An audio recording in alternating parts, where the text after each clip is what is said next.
Today we're looking at 5 different items you need in your camera bag. Whether you're a beginner or a pro, these items save time as well as get you out of most sticky situations. The first item we're looking at is the multi-tool. This one specifically is the small rig multi-tool, and it's got a few features that can get you out of a pinch. It offers this flathead piece, which I use all the time to put on or take off anything that mounts to the bottom of the camera, such as tripod mounting plates, gimbal mounts, or a camera cage. It also has a Phillips head, flathead, and 6 different sized Allen wrenches.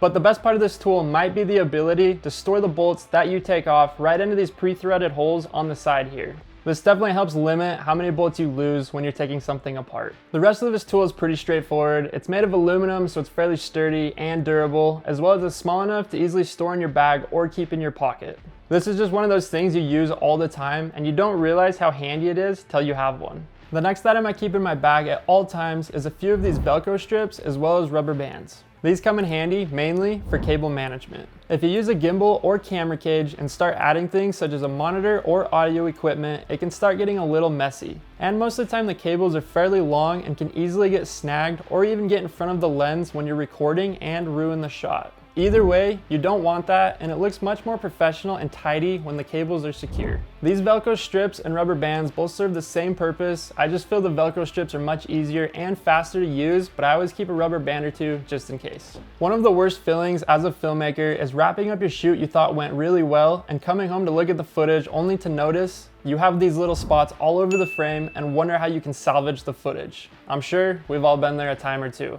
And that's why this blower is so important, and I make it a habit to use every time before I start filming. I make sure to use this on the sensor of the camera as well as the side of the lens that connects right into the camera. This helps ensure and give you confidence you don't have to worry about any specks showing up in your final footage. Going along with the blower, which is great for the internal side of the camera and lens, but to keep the exterior clean, I make sure to keep this lens brush in my kit. The main purpose of this brush is to clean the glass on the front of the lens, as one side has the soft bristles to get the dust and debris off, while the other side has a precision toner that is meant for and helps with getting fingerprints or anything along those lines off your lens. You can also use this brush to clean around the lens in the hard to reach areas as well as do the same on the camera. Then when you're all done with it, it has end caps you can put on to make sure nothing contaminates it and you're ready to go for the next time. This here is gaff tape. And let me tell you, you need a roll of this in your bag.